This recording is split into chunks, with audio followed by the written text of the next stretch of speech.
Welcome back to the Two Dudes in a Beard podcast. This is episode number 9. We took a break last week because Co was out of town, but we're back, and Co finally got the camera. Let's go. All right, we'll get started right to. We didn't do any bets predictions last week because we obviously didn't record last week, so we'll just go into the top games. Washington and Oregon. The second best game of last week. We'll talk about the best one in a minute. Oregon's playoff hopes are officially gone. Oh, yeah, that's correct. Washington played really good. Oregon played well, but Washington played better. So I was happy to see it, to be honest. You don't see that many good games out of the Pac, even though it looks like the Pac might. No, I can't say it. I was going to say they might be the best, but I'm not going to say that. Even though they do have a lot of ranked teams this year. UCLA, Oregon, Washington, and USC. That's right, USC. So let's look at some stats from this game. I see one obvious stat from both quarterbacks that makes me go crazy. Penix, Washington's quarterback, had 408 yards. Knicks had 280. Simple stats like that is the reason why a game is won and lost. But I didn't really watch the game. There was 5 touchdowns in the third quarter. That is something I was not expecting whatsoever from a Washington-Oregon game. Well, I think in that division, you're just looking at piss poor defense more so than anything. I hate to say it, but I'm going to say it. It's just piss poor defense.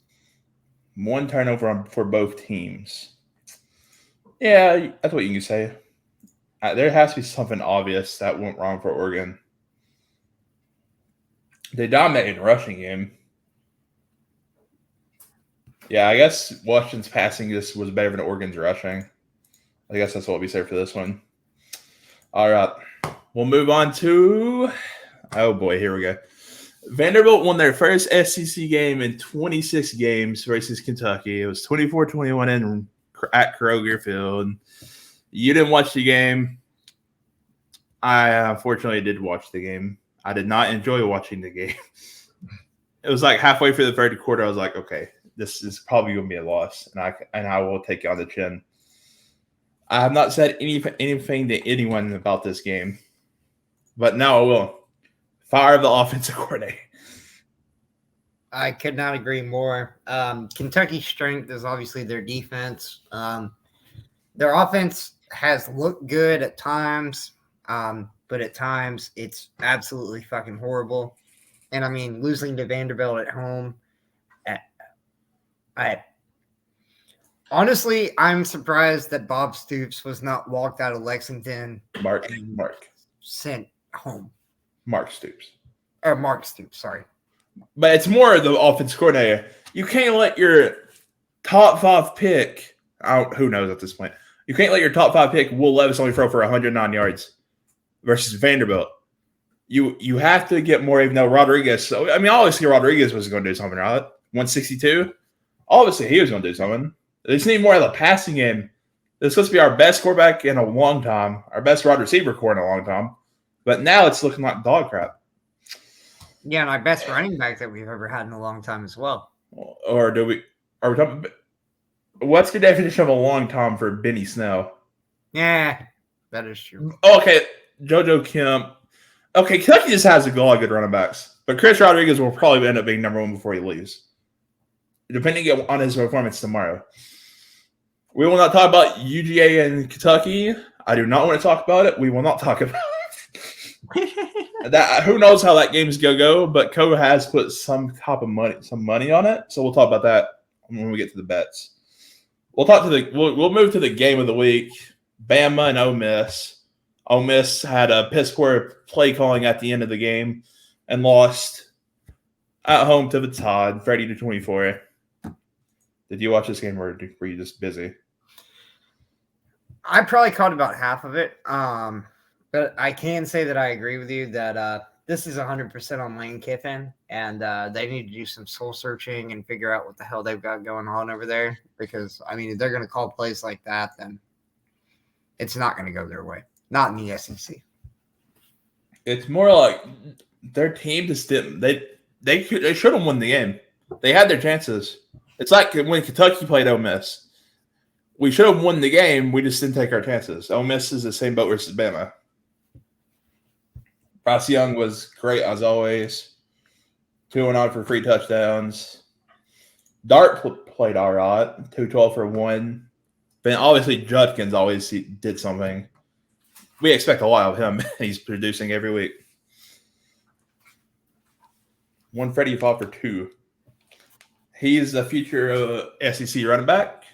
No matter if Lane Kiffin goes or leaves. From best states, I hope he stays so everyone else will stay. I believe Judkins is going to be the best running back in a few years, if not already. I completely agree. And, dude, I don't think that Lane is going to go anywhere. I know there are rumors going around everywhere, but, I mean, he is head coach of a top dollar SEC school. I mean, unless somebody offers him a stupid amount of money, I mean, how could you get any higher than that? And obviously his job, he wants to go for the Bama job, right? For all the Auburn people out there, if he wants a Bama job, why would he go to Auburn? That'd be out of the water if he went to Auburn. Because obviously that Iron Bowl rivalry, which we'll talk about that next week. And next we got an interesting American battle. This will probably be the championship game as well. UCF took down Tulane in New Orleans. 38-31. Malzone. Classic Malzone right there. You can't do anything better. That's what you expect out of him at this point. Yeah, I agree 100%. I mean, good coaching, good everything on UCF's part. There's really not much else to say. I was hoping Tulane would win personally, but hey, it is what it is. Malzone did his job and got it done. Personally, they played great in every game besides the East Carolina game, which they lost by 3 touchdowns. UCF could be the best group of 5 team right now, especially after beating Tulane and Cincy. I would agree. No, we haven't talked about Tulane much at all, so we got to give a little bit of love to the Green Wave, the Mean Green. The Green Mean Wave. Okay, anyways. Michael Pratt is a great quarterback for the Mean Green. You got Tajay Spears. He's played great this season. Those two are the main reason why Tulane was ranked 17 before they lost to UCF. But it's credit to both those teams for staying strong for this year. It's crazy. It's a crazy season as always. That's why we're here. And finally, UConn and Liberty. All right. UConn, you guys are bowl eligible with more. You've had more bowl eligibility than Nebraska in the last 6 seasons. Congrats. Wow, that's amazing. In so many ways. I don't know how you even want to put it. Nebraska being crap or UConn actually doing something. Yeah, Jim Mora has turned UConn around quick. What they even go last year? 2-10? They were not good last year. Quickly looking that up. Football record. I know Nebraska hasn't made a bowl in since 2015. That's horrendous. Almost 10 years. All right, let's look at this. UConn hasn't had a bowl season since Nebraska's last bowl eligible season, 2015. Yep, 2015. God almighty, Nebraska. You guys better hire a right coach, similar to Auburn. But congrats to UConn fans. You guys are used to being a basketball school, but you guys actually make a bowl game this year, so congrats to you guys. I heard Gene Orgeron is available.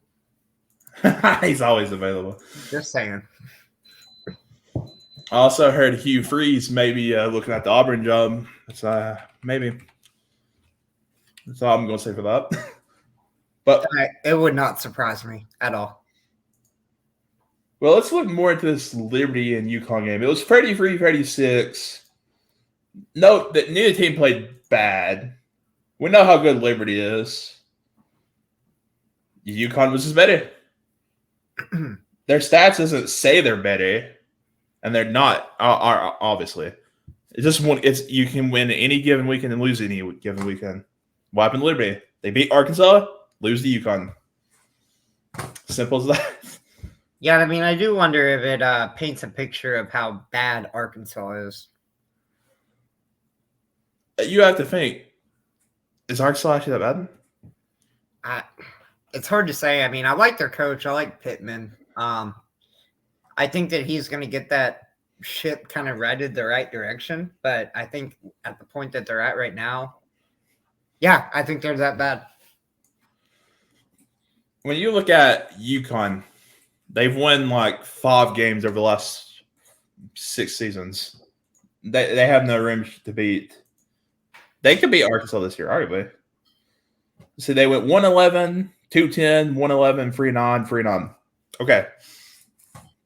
That's horrendous. They were an American until 2020. So they had one season independent and they were 1-11 before this season, of course. Oh, good job, Jim Mora. Yeah, I agree 100%. Good job. Oh, he was the former UCLA coach. Yeah, I guess he got fired. He had UCLA winning 10 games.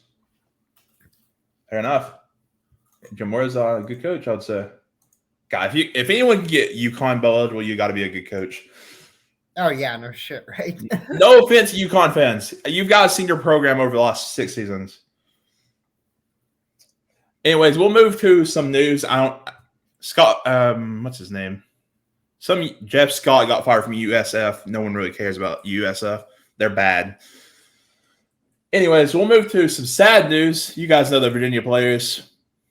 Praise to that community. That's why a lot of games were canceled and that there's athletics. But get that crap out of here, man. Why you guys do this? We were trying to enjoy sports and you guys do this, and it's trending everywhere now. Screw that guy that killed them. That's bullcrap. Yeah, I mean, all I can say about that is my sympathies with the families, obviously of the deceased and all that. And like you said, I mean, you're fucking up sports. You're fucking up everything for everybody. Like, dude, just fucking act right. Apparently, it was a former football player at UVA.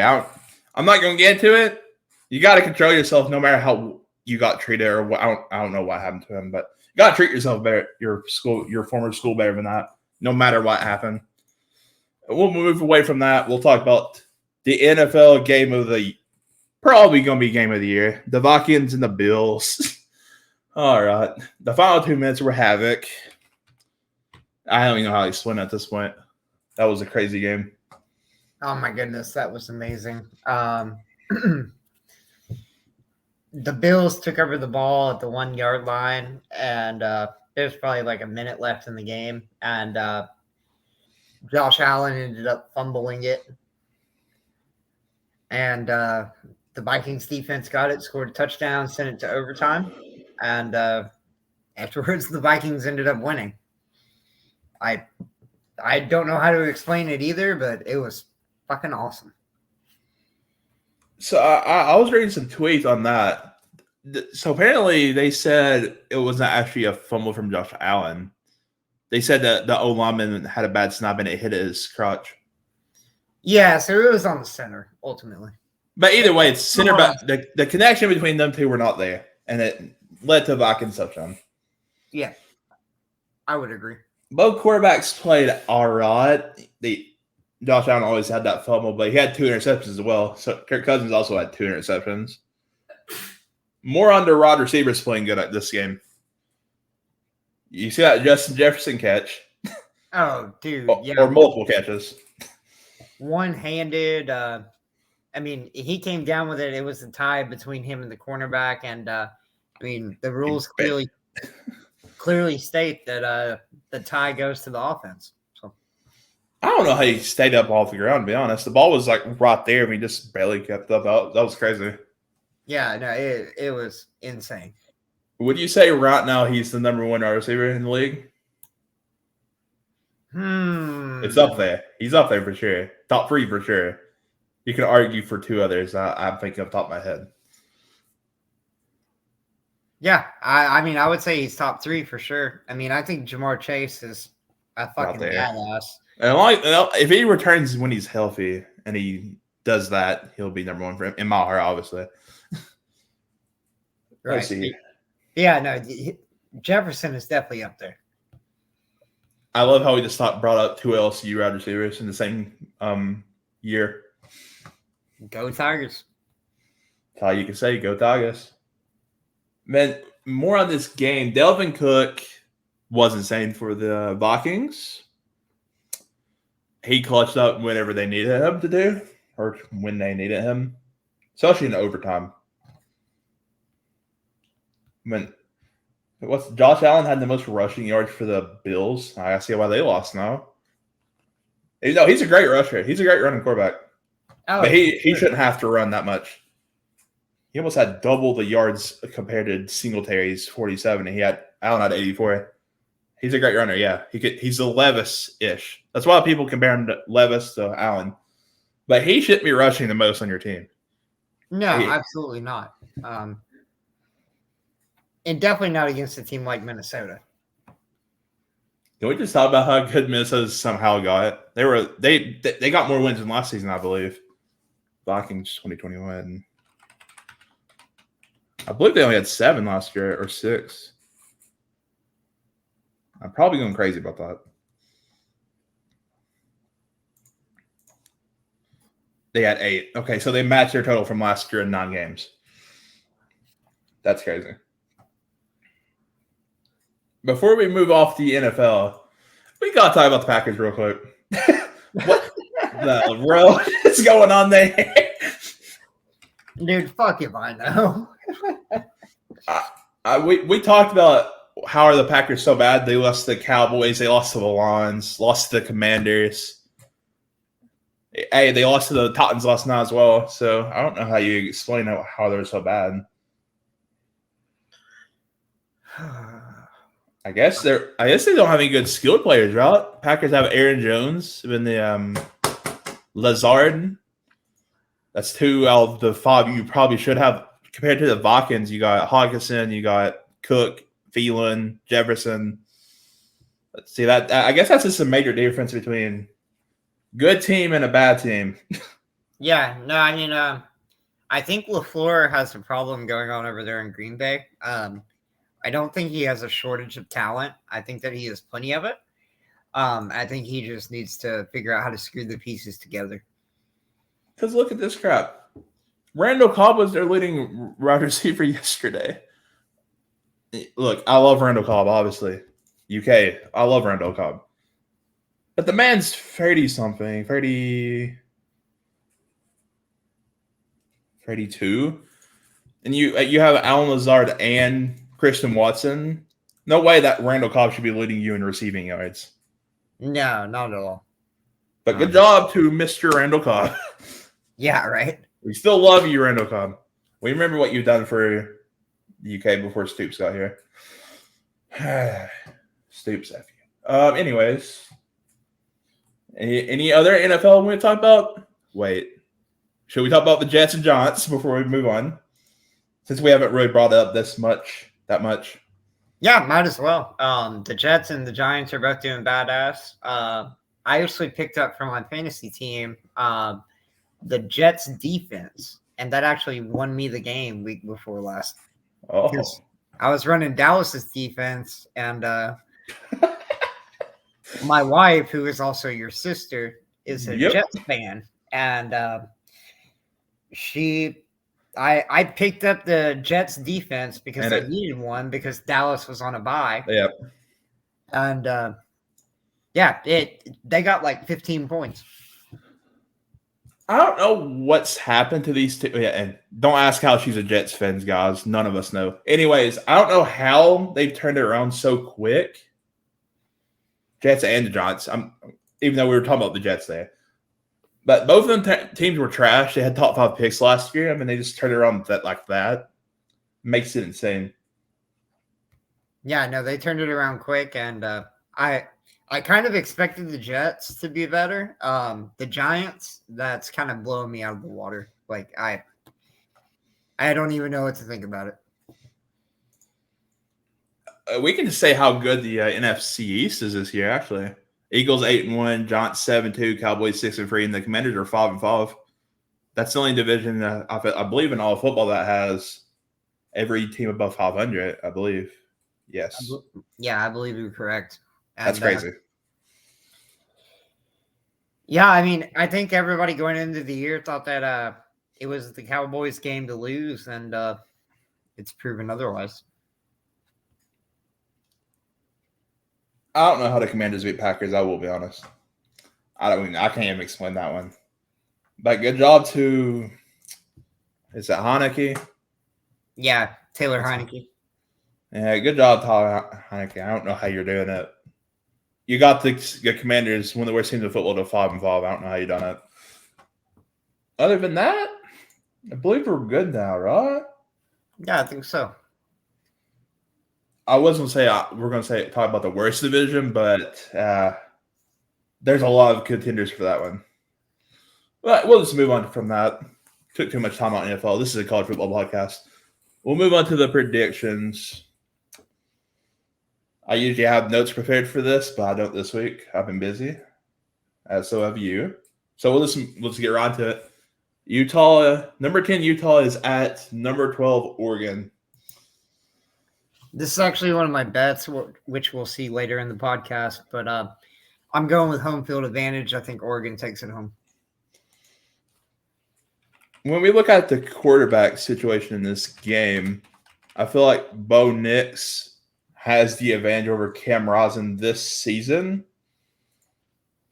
I think it's really simple. The quarterback's usually the person that wins you the game, whether it's legs or arm. So with that being said, I believe Oregon will cover the spread. I don't know how they're not favored at home, but I believe Oregon will win at home. Simple as that. Arguably the game of the week. There's not really good games this week. So we're just going to go crazy here. You guys will see what we mean by crazy here in a minute. Number 7, USC is favored by 2.5 at UCLA. Yeah, I don't really watch Pac-12 because they're usually on very late when I'm about to go to bed. But Caleb Williams and Dorian Thomas-Robinson is a great quarterback battle. Should be a competitive game. I'm hoping to see that stadium finally packed. Been pictures of that stadium not even be close to the field. We'll see how that one goes, but I believe this will be a high-scoring game. What's the over-under on this game? 77? Okay. maybe I will not say that statement. Even though both teams are scoring more than that. 42 and 40. So if you want to go for the over, that's for your own risk. I'm not touching it. Co's not touching it. But if you wanted to go for that, you can. But with that being said, I don't like USC, so I'm going for UCLA. Yeah, so I'm like you. I don't really watch this conference a whole lot, but I mean, I think UCLA has a good home field advantage. I'm going UCLA, and I think USC is overrated, as I always do. Some things never change, right? I think we've said that for years. Yeah, and we're usually right. No doubts about my mind. SEC teams will end up in the playoff this year. Just so you guys know. I think LSU, Georgia, and Tennessee will probably do it. It's going to be the winner of Ohio State and Michigan than the 3 SEC teams. The committee loves SEC guys. Remember that. Anyways, we'll move on to number 22, Oklahoma State at Oklahoma. This is a massive recruiting weekend for the Sooners. They have a lot of 5-stars in this weekend. Spencer Sanders returns for the Cowboys. Oklahoma's season it's been bad. A win for Oklahoma would be massive here, especially in a rivalry game. I'm just not going to touch this, but I'm going to pick Oklahoma State because I believe Oklahoma is still trash. I would never bet on it, but I'm going to agree with you. With Oklahoma State coming into Norman, I could see Oklahoma pulling off the upset, but all the numbers, all the statistics say Oklahoma State. A healthy Oklahoma State would smack the crap out of Oklahoma. I don't know how healthy Oklahoma State is, obviously, but a healthy team would smack the crap out of the Sooners. Even though the stats are like offense, defense. Individual stats, Oklahoma smacks because they always have a high point numbers, but Oklahoma State has defense. That's why I'm going for the Cowboys, obviously. But I don't know how Oklahoma's even favored in this game, anyways. 7.5 is kind of crazy. I'll talk about that one in a little bit. We all knew one of us were always going to pick Oklahoma State in this game. So we'll move on to Syracuse at Wake Forest. Oh, God. Here we go. I don't watch the ACC that much, but I know Syracuse and Wake Forest were high ranked.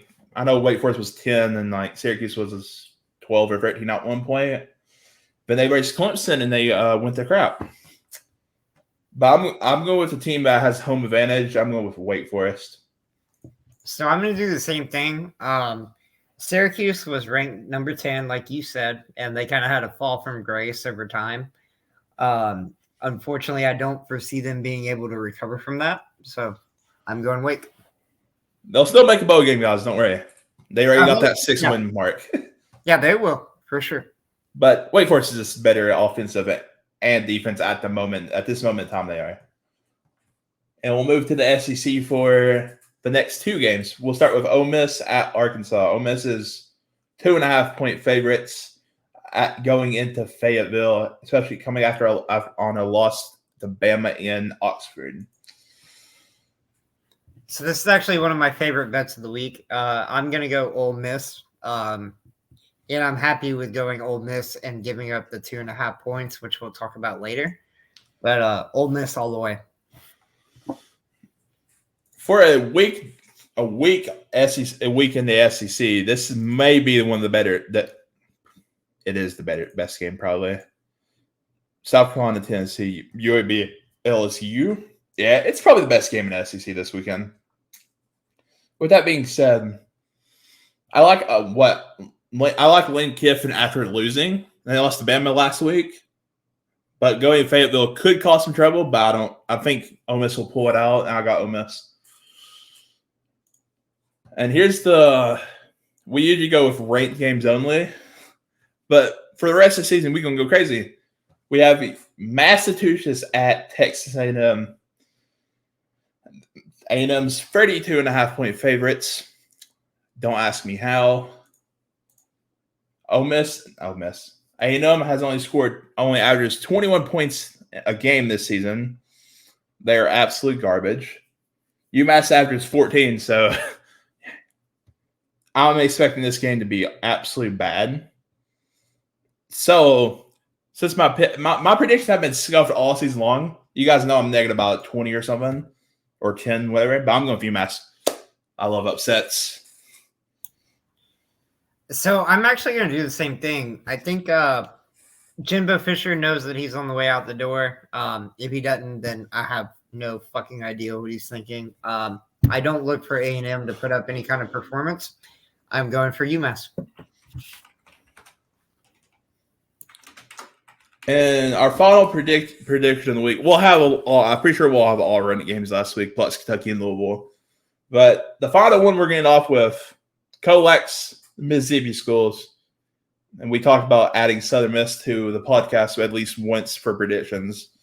And we thought this is the perfect week, as South Alabama is 7.5 favorites at Southern Miss. Well, I don't really keep up with Sun Belt a lot. So I was born at Southern Miss Hospital in Hattiesburg many, many years ago. And all I can say is go Southern Miss. If you ever see this man pick against Southern Miss, you know something's wrong. Southern Miss has very some tough opponents the last few games, Georgia State and Coastal Carolina. And they only lost by 3 to Coastal Carolina.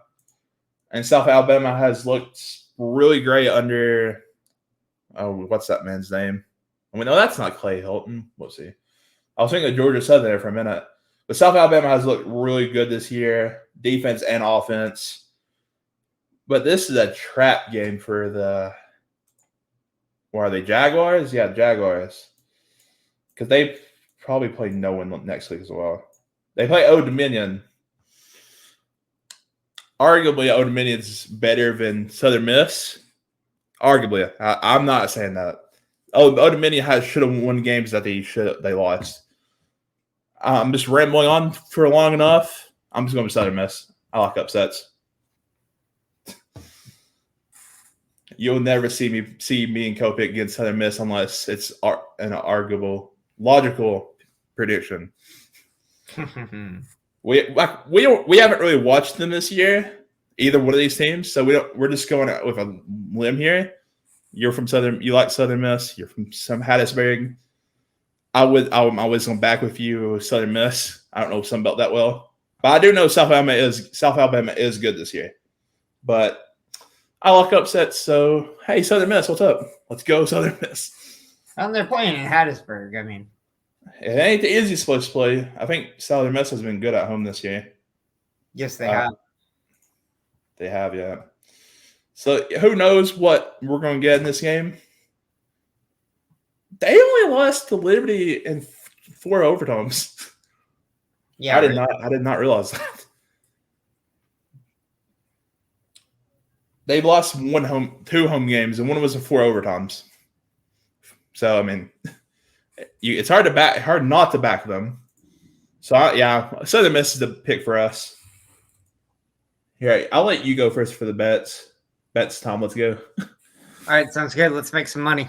For this week, for me, I've got an oddball for my first one. Navy, University of Central Florida. I'm going to take the under 52.5. Navy is notorious for low-scoring games, so I look for them to follow that.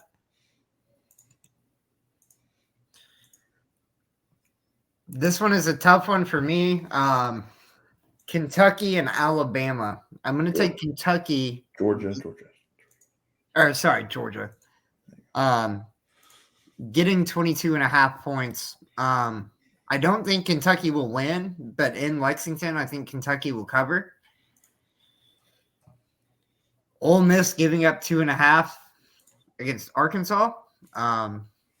I think that Ole Miss is a fairly certain bet. I honestly think they'll probably win by 14 to 21 points.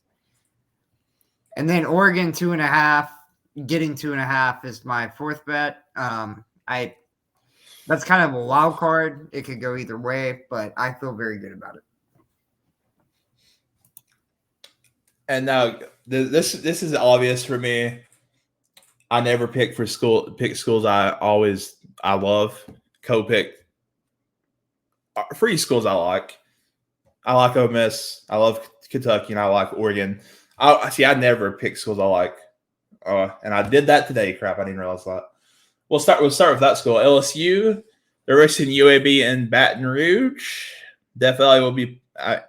UAB is not that bad of a team, but I think the spread of 14.5 is very coverable for LSU. I think they could win by few more than that. So I'll say that's a good one. Then Bedlam, Oklahoma, and Oklahoma State. Oklahoma's favored by 7.5 at home with one of the worst teams in a long time. They've always been a good program. Usually gets over 8 wins, but who knows if they'll make a bowl game this year. They still have to win.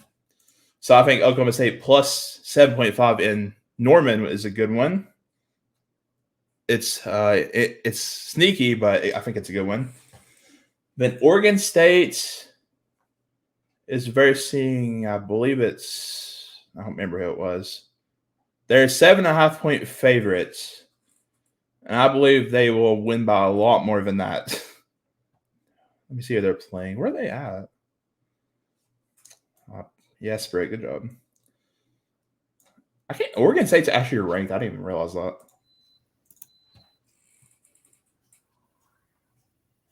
Man, where is Oregon State? I'm over here. Okay. They're 7.5 favorites at Arizona State. Arizona State has been trash this year. So I'm going with Oregon State winning by multiple touchdowns. And finally, Michigan and Illinois. Illinois lost to Purdue last weekend, scoring 24 against the Boilermakers. Purdue always seems to be Spoilmakers instead. But I feel like Michigan they're looking forward to Ohio State next weekend. So this could be a sneak trap game for them. But I think 41.5 over under is crazy for this. even though they're both defenses are good, yes, but both offenses are explosive. Especially with Chase Brown on the Illinois side and Blake Corum on the Michigan side. Those two running backs will go crazy. And I believe over 41.5 is great for that game. And those are our bets this weekend, guys. I think we got 8 good ones.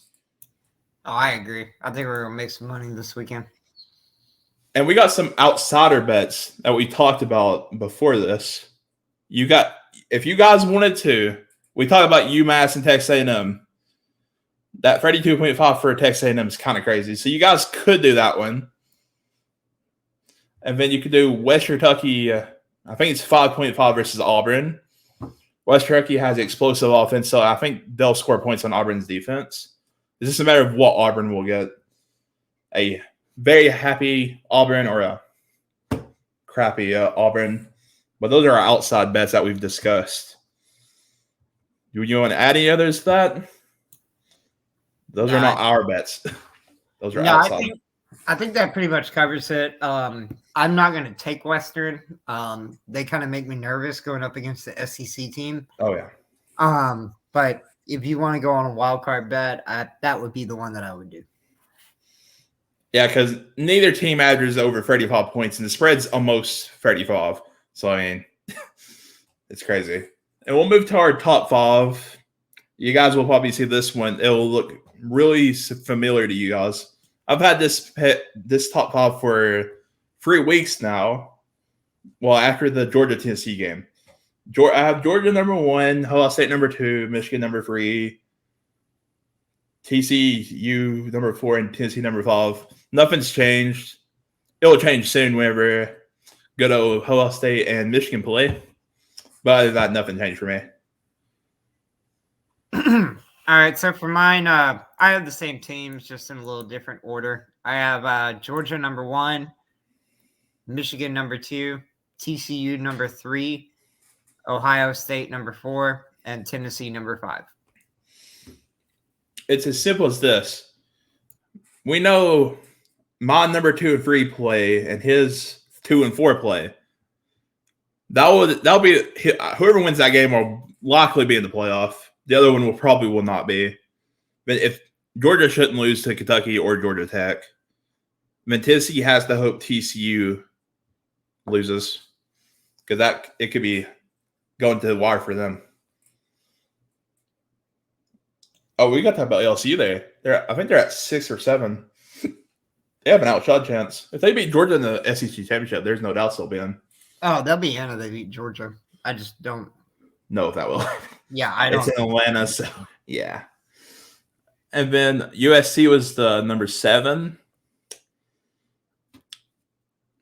Me and Ko both said UCLA should beat them this weekend, especially at home at the Rose Bowl Stadium.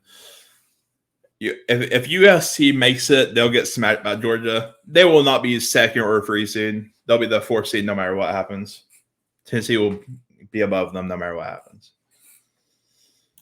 I don't see them making it, but if they do, I believe you are correct. Yeah, I think we're starting to see a new trend here. Georgia-Bama is going to be the best team in the country every year. It's obviously been Georgia last year and this year. But it's like Bama been the last years before that. Except that one LSU year. The SEC is always going to be the best team in the country, no matter what happens. I could not agree more. It's just like all the realignment crap out in Oklahoma and Texas. They're both really good at recruiting right now. So even if they don't do good, they'll bring the extra recruiting that the SEC has already. Whenever Texas and Oklahoma get here, their recruiting is already great. Texas got Arch Manning. Oklahoma has Arnold. I think it's Jackson Arnold or something like that. They're both 5-stars quarterbacks. So obviously, the SEC is the best conference in the country. Been for years, and it will continue to be. For any of you Big Ten fans, you should probably look at your Big Ten West because that's awful. Because I don't like it. I hate it. They're all so close to each other. I think they're all like 3-4 and 2-5 right now. It pisses me off. I hate it so much. Yeah, it's terrible. But that's all I got for the week, bro. All right. Subscribe to the YouTube, like the video, help us get out there more, and like us on Spotify.